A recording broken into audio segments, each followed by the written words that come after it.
En 1968 ingresa a la colección del Museo de Arte Moderno una serie de obras que fueron donadas por el Fondo Nacional de las Artes y que habían sido compradas en esos años inmediatamente anteriores. A simple vista puede llegar a parecer que es un grupo de obras heterogéneo, que lo es efectivamente, pero lo que denota esta donación es que es una selección muy precisa de piezas necesarias para la construcción del relato de la historia del arte argentino moderno que estaba queriendo lograr este museo.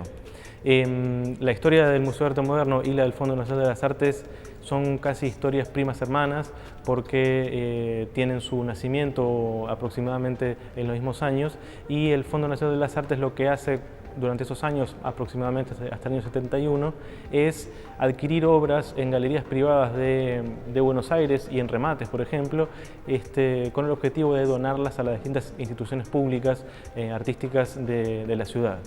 Y con esto logra una dinamización del campo artístico en Buenos Aires durante la década del 60, algo muy relevante y que dio muchísimo alimento y circulación y consolidación de esas galerías, que era también gran parte del objetivo que tuvo este museo desde la dirección de Rafael Esquirru y también particularmente desde la dirección de Hugo Parpagnoli, que fue quien acompañó la adquisición de esta serie de piezas. En este conjunto de obras, una de las piezas más significativas por lo que representa este artista es, sin lugar a dudas, Mi Florero, de Petoruti, que es la única pieza de él que tiene la colección del Museo de Arte Moderno de Buenos Aires, y que se nota que en su búsqueda, en una subasta que hubo en el año 65, en su búsqueda tiene detrás una necesidad de poder tener una pieza de un artista tan emblemático para la historia del arte argentino de los primeros años del siglo XX. Y eso se logra gracias al acompañamiento que tuvo Hugo Parpagnoli de Julio Pairó, que fue quien estaba estableciendo diálogos para poder lograr construir esta historia del arte argentino. Por otro lado,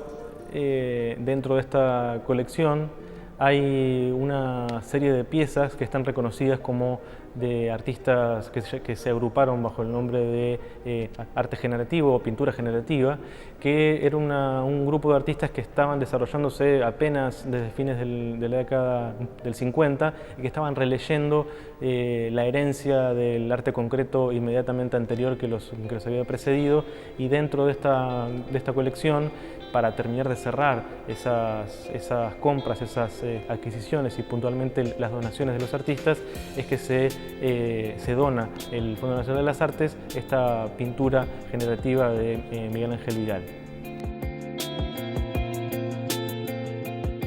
Sin embargo, hay dos grupos de obra todavía más interesantes de esta donación del Fondo Nacional de las Artes. Uno de ellos es el grupo de pinturas que agrupamos bajo el nombre de Arte Ingenuo, que se sospecha que fue una donación sugerida por Manuel Mujica Lainez, que en esos años había estado escribiendo y observando a un grupo de artistas, tanto hombres como mujeres, que se dedicaban de una forma no profesional al arte.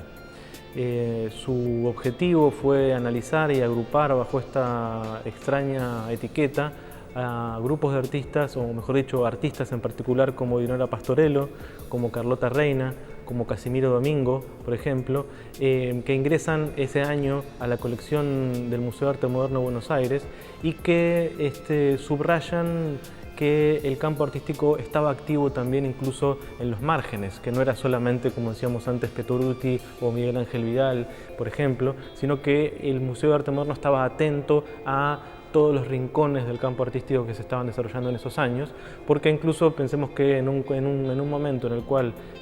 había una creciente profesionalización del arte y también una internacionalización del arte de Buenos Aires, el Museo de Arte Moderno adquiere esta serie de pinturas de artistas que se dedicaban a ser zapateros o peluqueras o costureras, y que el arte era una forma de eludir las angustias de la vida cotidiana, como dice Manucho en ese texto que se llama El arte ingenuo. Lo interesante de estos artistas es que, según Manucho, lo que hacen es volcar una cantidad de emociones, una cantidad de sensibilidad muy distantes de las que se estaban volcando en el arte argentino de esos años. Los trata como artistas de un aristocrático candor volcado sobre las pinturas, que estaban alejados de los tecnicismos de la profesionalización del arte y también estaban alejados, por supuesto, de la cuota nacional y tradicionalista que estaba en otra de las orillas del arte argentino de esos años. Manuel Mujica Lainez es quien comienza a visitar la Galería El Taller, fundada en el año 63, por tres mujeres que abrían su departamento para hacer estas exhibiciones de artistas amateur, por decirlo de algún modo, y que Manuel Mujica Lainez empieza a visitar por esos años y empieza a encantarse por la forma excéntrica, natural y muy liviana y muy ligera de pintar y de tratar sus temas de estos artistas. Así es más o menos como los define. Los ingenuos no imitan, están frente al modelo en relación directa. Nada se interpone, ninguna noción previa nubla con prejuicios de capilla o con andamiaje técnico el acatamiento de su sencillez y sinceridad. La suya es una pintura encantada y participa del clima incorruptible de lo maravilloso. Ilustradores espontáneos de cuentos cándidos y bellos respiran un aire feérico. Cada uno de ellos es un poeta narrador, un orador de escenarios y personajes mágicos. Este grupo de obras pertenecientes a la categoría de arte ingenuo, que es una categoría utilizada durante muchísimos años en el siglo XX, se ha hecho en estos últimos años muy relevante porque hay una especie de recuperación de los artistas contemporáneos, tanto en pintura como en otros medios, de querer revitalizar esta forma directa de tratar sus temas y esta forma desprejuiciada y completamente por fuera de las preocupaciones estrictas de la profesión o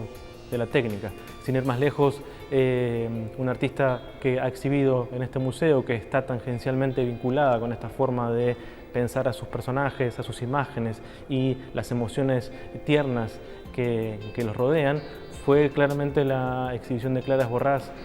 hace un año atrás, que con su juventud también está recuperando un poco estas ideas que rondan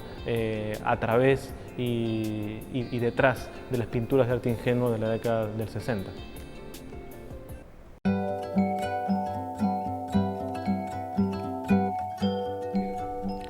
Para completar este grupo de pinturas de arte ingenuo, que pueden parecer inusuales de algún modo, es que se incluyen en esta donación también no solamente artistas argentinos, sino también un artista haitiano como Philippe Auguste, por ejemplo, o también un artista colombiano de Barranquilla de nombre Noé León,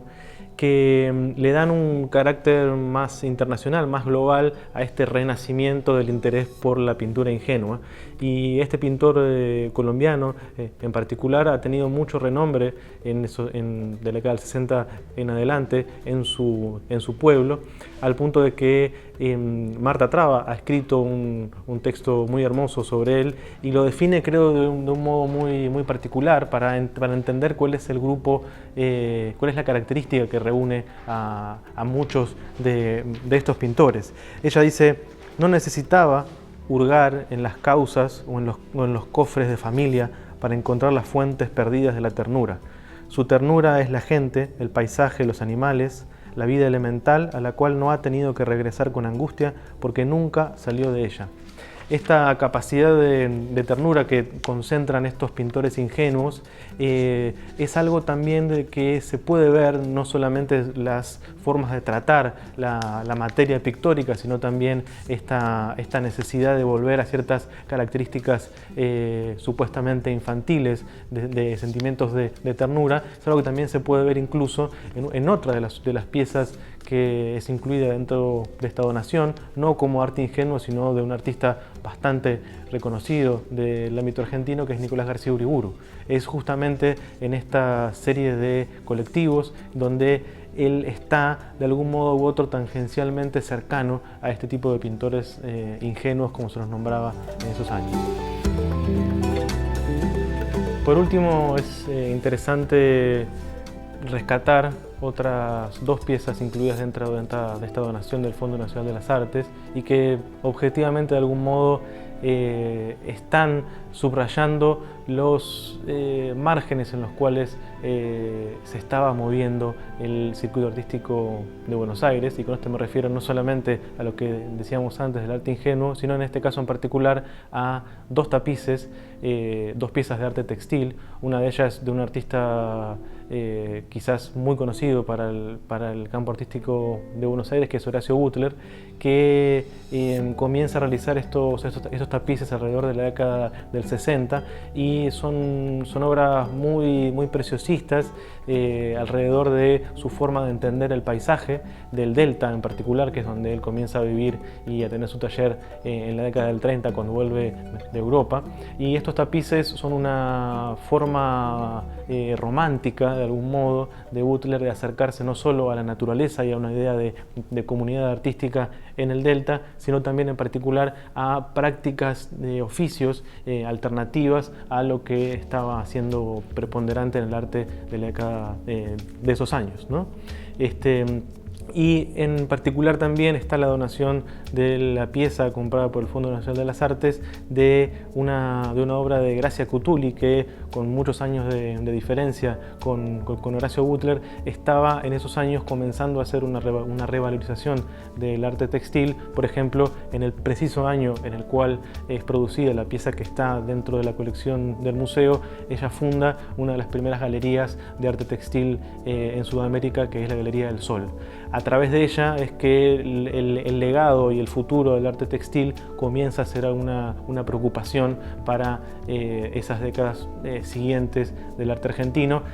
que hoy termina siendo algo bastante relevante para artistas como Guido Yanito o como Lucrecia Lionti, que continúan trabajando en los lenguajes y las posibilidades que otorga el arte textil en Argentina y fundamentalmente en el Cono Sur.